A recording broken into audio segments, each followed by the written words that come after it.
We first realised that there might be something wrong with Kingsley when I was observing him in my mother's group. Initially I wasn't worried, I just thought he was a bit more quiet and less outgoing. But after a while, probably a year, I noticed that he wasn't really meeting the same milestones that the other children were meeting.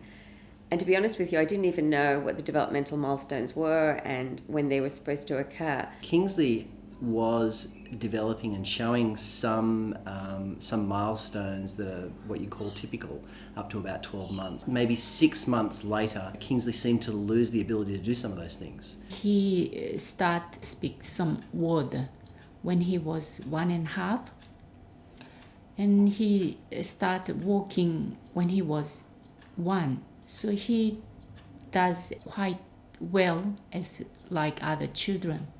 When Daniel was 3, he didn't speak at all, so we worry about him. First we actually thought Bailey was deaf because we'd call Bailey's name and he wouldn't look at you, he wouldn't even let on. Bailey never made a sound when he was born. He was like silent. He didn't sleep for 17 to 18 hours after he was born. They couldn't get him to feed.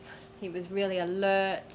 He didn't want to be held. It was like, put me back in my little bassinet and leave me be. Noticed that he watched a lot of movement in rooms, like a fan moving, and he would just stare at it, or he would watch the television and almost not blink. He wasn't interacting. There was the real lack of eye contact. Maybe 10 months old, and he laughed for 2 hours, like excessively. In hindsight, that was probably abnormal and had something to do with that there was already something different about him. Probably around somewhere around 4 months.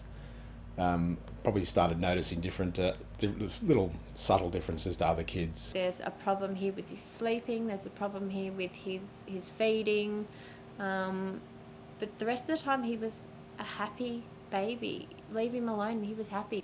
So you sort of juggle with that. Is there something wrong or is it just me? Alex was a late talker, and we thought just because he was a boy and everything and everyone talks at different ages, I actually was quite casual about it. And at preschool, they actually suggested I get a hearing test for Alex because he didn't seem to notice when they called his name and everything. When I took Jack to one of his appointments to the early childhood nurse, and she seemed a little bit more interested in Alex and the fact that he wasn't talking because he was 2.5. She actually suggested that we make an appointment to go and get him assessed. He didn't have the typical signs. He didn't have the flapping, didn't walk on his tippy toes or anything like that. He just was quiet.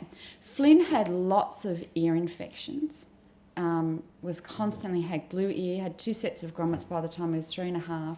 We put his non-speaking, his lack of communication, down to constantly having glue ear. The Early Education Centre were having an information evening about autism. Halfway through it, I kind of was slinking in my seat thinking, hang on, he does this and he does that. And okay, he didn't do all of the things that they mentioned with autism, but he certainly did enough of them for me to be worried. He had 3 other cousins around the same age. He'd be sitting with his cousins, a group of little 2-year-olds, and they'd be playing with these certain toys together. And Jonathan would crawl away, just not want anything to do with these other kids. My sister-in-law actually approached me with a book. You know, she's a little bit concerned about how Jonathan was developing. I was looking through the pages and I thought, yes, this is, you know, very close to home, some of the things. It was like a checklist and it was all starting to become